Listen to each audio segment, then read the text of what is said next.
ആരാണ് എന്നോടത് കൽപ്പിക്കുന്നത്? നമ്മുടെ ആരുടെയും തീരുമാനമല്ലായിരുന്നു എൻ്റെ ഉമ്മയാരാകണം, എൻ്റെ ബാപ്പയാരാകണം എന്നുള്ളത്. നമ്മുടെ ചോയ്സുകളോ നമ്മുടെ ഇഷ്ടങ്ങളോ നമ്മുടെ താല്പര്യങ്ങളോ ഒന്നുമല്ല. മറിച്ച് നമ്മുടെ ഉമ്മയെയും നമ്മുടെ ബാപ്പയെയും നമ്മൾക്ക് അള്ളാഹുവാണ് കണ്ടെത്തി തന്നത് എന്ന തിരിച്ചറിവ് നമ്മൾക്ക് ആദ്യമായിട്ടുണ്ടാകും. അള്ളാഹു സുബ്ഹാനഹു വ തആല അള്ളാഹുവിനെ മാത്രം ആരാധിക്കണം. വഖളാ റബ്ബുക അല്ലാ തഅ്ബുദു ഇല്ലാ ഇയ്യാഹ്. അവനെ മാത്രം ആരാധിക്കണം എന്ന് അള്ളാഹു നമ്മോട് കൽപ്പിച്ച ശേഷം ചേർത്തു പറഞ്ഞ വാചകം വബിൽ വാലിദൈനി ഇഹ്സാന. മാതാപിതാക്കളോട് നന്മ ചെയ്യാനും അള്ളാഹു നമ്മളോട് കൽപ്പിക്കുന്നു. നമ്മൾ ആലോചിക്കണം, ആരാണ് നമ്മുടെയൊക്കെ ഉമ്മയും ബാപ്പയും എന്നുള്ളത്? ആരാ നമ്മുടെ ഉമ്മ? ഉമ്മ നമുക്ക് വേണ്ടി അനുഭവിച്ച ത്യാഗങ്ങൾ എത്രയാണ്? വെറുതെ ഒന്ന് ആലോചിക്കുക. നിങ്ങളുടെ ഭാരം പേറിയവളാണ് നിങ്ങളുടെ ഉമ്മ. ഒരിക്കൽ റസൂലുള്ളാഹി ഇങ്ങനെ സ്വഹാബാക്കളുടെ കൂടെ ഇരിക്കുമ്പോൾ സ്വഹാബാക്കൾക്ക് ശേഷമുള്ള താബിഈങ്ങളുടെ കൂട്ടത്തിലെ ഒരു ഏറ്റവും ശ്രേഷ്ഠനായ മനുഷ്യനെ കുറിച്ച് ഇങ്ങനെ പരിചയപ്പെടുത്തി. ഇന്ന ഖൈറ താബിഈൻ, താബിഈങ്ങളുടെ കൂട്ടത്തിൽ ഒരുവനുണ്ട്, ഏറ്റവും ഖൈറായ മനുഷ്യൻ. റജുലുൻ യുഖാലു ലഹു ഉവൈസ് ഇബ്നു ആമിർ, അവൻ്റെ പേര് ഉവൈസ് ഇബ്നു ആമിർ എന്നാണ്. വലഹു വാലിദ, അവനൊരു ഉമ്മയുണ്ട്. സ്വഹാബ, നിങ്ങളെങ്ങാനും അദ്ദേഹത്തെ കണ്ടുമുട്ടിയാൽ നിങ്ങളുടെ പാപങ്ങൾ അള്ളാഹു പുറത്തു തരാൻ അദ്ദേഹത്തോട് പ്രാർത്ഥിക്കാൻ വേണ്ടി പറയണം. നമ്മൾ ആലോചിക്കണ്ടേ, സ്വഹാബിയല്ല, അബൂബക്കർ റളിയല്ലാഹു അൻഹു, ഉമർ, ഉസ്മാൻ, എല്ലാ സ്വഹാബാക്കളും ആ സദസ്സിലുണ്ട്. പക്ഷെ അവരൊക്കെ ആലോചിക്കുന്നത് ഇത്ര പുണ്യം കിട്ടാനുള്ള കാരണം എന്താ? ഒരു ഉമ്മ ഉണ്ടായിരുന്നു. ആ ഉമ്മാൻ്റെ കൂടെ ജീവിച്ചു, ആ ഉമ്മയെ സ്നേഹിച്ചു, ആ സ്നേഹം അള്ളാഹുവിന് ഇഷ്ടപ്പെട്ടു. അതിൻ്റെ പേരിൽ അള്ളാഹു ഉന്നതമായ സ്ഥാനം കൊടുത്തു. നമ്മൾ നമ്മുടെ ഉമ്മയെക്കുറിച്ച് ആലോചിച്ച് നോക്കൂ. നമ്മൾക്കായി ഉറക്കം മാറ്റിവെച്ചവളാണ് നമ്മുടെ ഉമ്മ. നമ്മുടെ മാലിന്യങ്ങൾ ഒരറപ്പും ഉറപ്പും തോന്നാതെ തുടച്ചു വൃത്തിയാക്കിയവളാണ് നമ്മുടെ ഉമ്മ. സ്വന്തം വിശപ്പ് മറന്ന് നമ്മെ ഊട്ടിയവളാണ് നമ്മുടെ ഉമ്മ. നമ്മൾ ഇയഞ്ഞും നമ്മൾ ഇരന്നും നമ്മൾ വേച്ചു നടന്നും നമ്മുടെ ആയുർഘട്ടങ്ങൾ ഇങ്ങനെ മുന്നോട്ട് പോകുമ്പോൾ കരുതലോടുകൂടി നമ്മെ നോക്കി വളർത്തിയവളാണ് നമ്മുടെ ഉമ്മ. ആ ഉമ്മയോളം പോന്ന മറ്റൊരാൾ നമ്മുടെ നാവിലൂടെ പറയുന്ന വർത്തമാനങ്ങളിൽ ഉമ്മ എന്ന വാക്കിനോളം കനമുള്ള മറ്റൊരു വാചകമില്ല. ഉമ്മ എന്ന വാക്കിനോളം സുന്ദരമായ ഒരു വർത്തമാനമില്ല. നമ്മൾക്ക് വേണ്ടി ജീവിച്ചവൾ, നമ്മൾക്ക് വേണ്ടി ജീവിതം മാറ്റിവെച്ചവൾ. നമ്മുടെ ഉമ്മയുടെ ജീവിതത്തെക്കുറിച്ച് നമ്മൾ വെറുതെ ആലോചിക്കുക.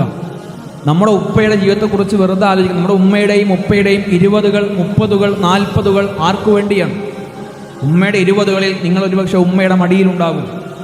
ഉമ്മയുടെ 30കളിൽ നിങ്ങൾ ഉമ്മയുടെ കൈകളിലുണ്ടാവും. ഉമ്മയുടെ 40കളിൽ ഉപ്പയുടെ 40കളിൽ നിങ്ങളുടെ മാതാപിതാക്കൾ സ്വപ്നം കണ്ടുകൊണ്ടിരിക്കുന്നത്, പ്രതീക്ഷിച്ചു കൊണ്ടിരിക്കുന്നത്, പ്രാർത്ഥിച്ചു കൊണ്ടിരിക്കുന്നത്, ആവലാതിപ്പെട്ടുകൊണ്ടിരിക്കുന്നത് എല്ലാം നിങ്ങളിലാണ്. എന്ന് പറഞ്ഞാൽ നിങ്ങളുടെ ഉമ്മയുടെയും നിങ്ങളുടെ വാപ്പയുടെയും ലോകം എന്ന് പറയുന്നത് അത് നിങ്ങളാണ് എന്ന ബോധ്യം ഉണ്ടാകണം. നമ്മൾ എന്തൊക്കെ നമ്മുടെ മാതാപിതാക്കൾക്ക് വേണ്ടി ചെയ്തു കൊടുത്താലും അതൊന്നും നമ്മുടെ ഉമ്മ നമ്മളെ ഗർഭം ധരിച്ചതിന് പോലും പകരമല്ല. നമ്മുടെ ഉമ്മ സഹിച്ച ക്ലേശങ്ങൾക്കത് പകരമല്ല. നമ്മുടെ ഉമ്മ നൊന്തു പ്രസവിച്ച പ്രസവത്തിൻ്റെ വേദനക്കത് പകരമല്ല. ത്യാഗങ്ങൾ വഹിച്ച ഉമ്മാക്ക് വേണ്ടി നമ്മൾ എന്താണ് ചെയ്തത്? ഉണ്ണാതെ ഉറങ്ങാതെ ക്ഷീണങ്ങൾ സഹിച്ച് ത്യജിച്ച് എല്ലാം നമ്മൾക്ക് വേണ്ടി മാറ്റിവെച്ച, ഉമ്മയുടെ ഇഷ്ടങ്ങൾ പോലും നമ്മൾക്ക് വേണ്ടി മാറ്റിവെച്ച നമ്മുടെ ഉമ്മാക്ക് വേണ്ടി നമ്മൾ എന്താണ് ചെയ്തത്? നമ്മുടെ മുഖമൊന്ന് വിരളിയാൽ എൻ്റെ മോനെന്താ പറ്റിയെന്ന് ചോദിക്കുന്ന ആ ഉമ്മയെ ഞാനും നിങ്ങളുമൊക്കെ എത്രയാണ് മനസ്സിലാക്കിയെന്ന് ആലോചിക്കാം. നമ്മുടെ മുഖമൊന്ന് വാടിയാൽ നമ്മുടെ ഉമ്മാക്കത് മനസ്സിലാവും. ഉമ്മാക്ക് അനുഭവപ്പെടുന്നൊരു വേദന ഉമ്മയുടെ മുഖത്തിലൂടെ വായിച്ചെടുക്കാൻ നമ്മളെ കൊണ്ട് സാധ്യമായിട്ടുണ്ടോ എന്ന് വെറുതെ സ്വയം ആലോചിക്കാം. അവർ നമ്മുടെ സ്വർഗ്ഗം. റസൂലുള്ളാഹിയുടെ ഒരിക്കലും സ്വഹാബി ചോദിക്കും, നബിയെ, ഉമ്മയും ബാപ്പയും ആരാണ്? ഉമാ ജന്നതുക വനാറുക, അവ രണ്ടുപേരും നിന്റെ സ്വർഗമാണ്, രണ്ടുപേരും നിന്റെ നരകമാണ്. ഉമ്മയെയും ബാപ്പയെയും പൊന്നുപോലെ നോക്കിയാൽ സ്വർഗമുണ്ട്. തുൽഹത്ത് ഇബ്നു മുആവിയ റളിയല്ലാഹു അൻഹു റസൂലിലേക്ക് യുദ്ധത്തിന് വേണ്ടി വരിക. റസൂൽ ചോദിക്കുന്ന ചോദ്യം, വീട്ടിൽ ആരാളുള്ളത്? വൃദ്ധരായ മാതാപിതാക്കളുണ്ട്. തിരിച്ചു പോ. നിന്റെ ഉമ്മ കഷ്ടപ്പെടൂലേ? നിന്റെ ഉമ്മ പ്രയാസപ്പെടൂലേ? നിന്റെ ഉമ്മയെ സഹായിക്കാൻ ഒരാളില്ലാതെ വന്നാൽ ഉമ്മ ഏറെ ത്യാഗം അനുഭവിക്കില്ലേ? ആ ഉമ്മയുടെ പക്കലാണ് നിന്റെ സേവനം വേണ്ടത്.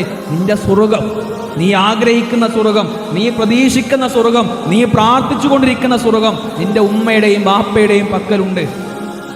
പ്രിയപ്പെട്ടവർ, നമ്മുടെ ആ സ്വർഗത്തെ മനസ്സിലാക്കാൻ നമ്മൾ എന്താ ചെയ്ത്? ഉമ്മയുടെയും ബാപ്പയുടെയും ത്യാഗങ്ങളെക്കുറിച്ച് നമ്മൾ എത്രയാണ് ചിന്തിച്ചത്? ബാപ്പാക്ക് ഒരുപാട് സ്വപ്നങ്ങൾ ഉണ്ടാകും, ആഗ്രഹങ്ങൾ ഉണ്ടാകും. പക്ഷേ ആ സ്വപ്നങ്ങളെയും ആഗ്രഹങ്ങളെയും ബാപ്പ നിങ്ങൾക്ക് വേണ്ടി ത്യജിച്ചിട്ടുണ്ടാവും. ബാപ്പയുടെ യൗവനങ്ങളിൽ എൻ്റെ കുട്ടി ഒന്ന് വളരണം, എൻ്റെ കുട്ടിയുടെ യൗവനം, അവൻ്റെ പഠനം, അവൻ്റെ കല്യാണം, അവൻ്റെ ജോലി. ബാപ്പയുടെ സ്വപ്നങ്ങളും ബാപ്പയുടെ ആഗ്രഹങ്ങളും നമ്മളിലൂടെ നമ്മുടെ മാതാപിതാക്കൾ നിറവേറ്റാൻ ആഗ്രഹിക്കുന്നു. എന്നു മുതലാണ് നമ്മൾക്ക് നമ്മുടെ ഉമ്മയും ബാപ്പയും ശത്രുക്കളായി തീർന്നത്? നമ്മളൊക്കെ പണ്ട് ആരായിരുന്നു?